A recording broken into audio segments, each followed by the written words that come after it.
நார்மலா நமக்கு ஒரு நிமிஷத்துக்கு 80 to 100 தாட்ஸ் வரும்.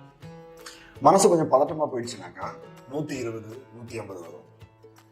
அதே மாதிரி வாழ்க்கை கொஞ்சம் நிறைய ஸ்ட்ரெஸ்ஃபுல்லாகவே இருக்கு, பிரச்சனை மேல பிரச்சனை வந்துட்டு இருக்கு அப்படின்னாக்கா எண்ணங்கள் ஒரு நிமிஷத்துக்கு நிறைய வர ஆரம்பிச்சு, 100க்கு மேல வர ஆரம்பிச்சு. ஸோ அதான் மன அழுத்தம் கொடுக்குது. அதுக்கப்புறம் வேற அப்பப்போ கோபம், இதெல்லாம் அதிகப்படியான கோபம் அப்படியே எமோஷனல் அவுட் பர்ஸ்ட் அப்படின்னு சொல்லுவாங்க நடக்குது.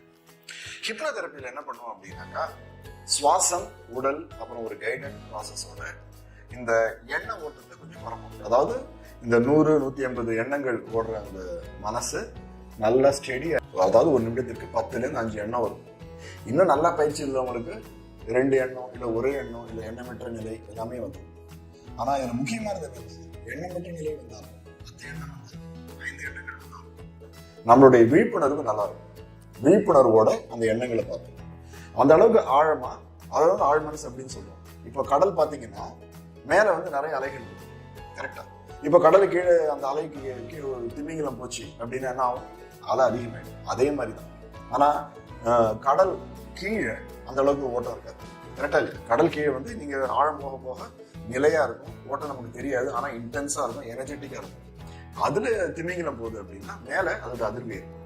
அதே மாதிரிதான் ஆழ் மனசு அப்படின்னு நம்ம சொல்றது என்னன்னாக்கா இந்த மேலோட்டமா 100 150 80 எண்ணங்கள் அன்கான்சியஸா ஓடுற அந்த மனசை அப்படியே திடப்படுத்தி நல்ல ஒரு ஆழ்நிலைக்கு போனாக்கா 10 5 12 அந்த மாதிரி எண்ணங்கள் வரும். நல்ல பயிற்சி உள்ளவங்களுக்கு எண்ணமே இல்லாமல் போகும். ஆனா ஒரு முக்கியமான இது என்னன்னா அவங்களுக்கு அந்த விழிப்புணர்வு இருக்கும். அந்த விழிப்புணர்வோட உண்மையான காரணம் என்ன அப்படின்னு தெரிஞ்சு, அந்த காரணம் என்ன வேணா இருக்கலாம். உங்களுக்கு சின்ன வயசுல நடந்த சம்பவமா இருக்கலாம், உங்களுக்கு தெரியாம நடந்த சம்பவமா இருக்கலாம், இல்லை மெட்டபாரிக்கல் இமேஜ், இல்லை பாஸ்ட் லைஃப் ரிக்ரெஷன் அப்படின்னு சொல்றாங்க பார்த்தீங்கன்னா, நமக்கே தெரியாம ஏதோ ஒரு பிம்பம் இல்லை ஏதோ ஒரு இமேஜ் வருது. அதுல நிறைய எமோஷன்ஸ் அட்டாச் ஆகிருக்கும். அதனால நிறைய ஒப்பீனியன்ஸ் அப்படியே கண்டென்ஸ் ஆகி அப்படியே ஒரு பிடிப்பு மாதிரி இருக்கும். அதை நம்ம ரிலீஸ் பண்ணுவோம். இந்த ப்ராசஸ் ஏன் பவர்ஃபுல்லா இருக்கு அப்படின்னாக்கா, சாதாரணமா இப்போ ஸ்ட்ரெஸ் இருக்கு, இல்லை கோவம் இருக்கு, இல்லை அப்படின்னா என்ன பண்ணுவாங்க, ஒரு அட்வைஸோ இல்லை மோட்டிவேஷனல் டாக்கு இல்லை ட்ரைனிங் ப்ரோக்ராம் இப்படி போவாங்க, இல்லை கவுன்சிலிங் போவாங்க. அங்கே என்ன நடக்குது, எனக்கு என்ன தோணுது அதை பற்றியே பேசிட்டு இருப்பாங்க. அது பேச பேச பேச எண்ணங்கள் தான் அதிகமாகுது, எண்ணங்கள் கம்மியாகிறது கிடையாது. அப்படியே கம்மியானாலும் கொஞ்ச நேரத்தை திருப்பி வந்துடுது.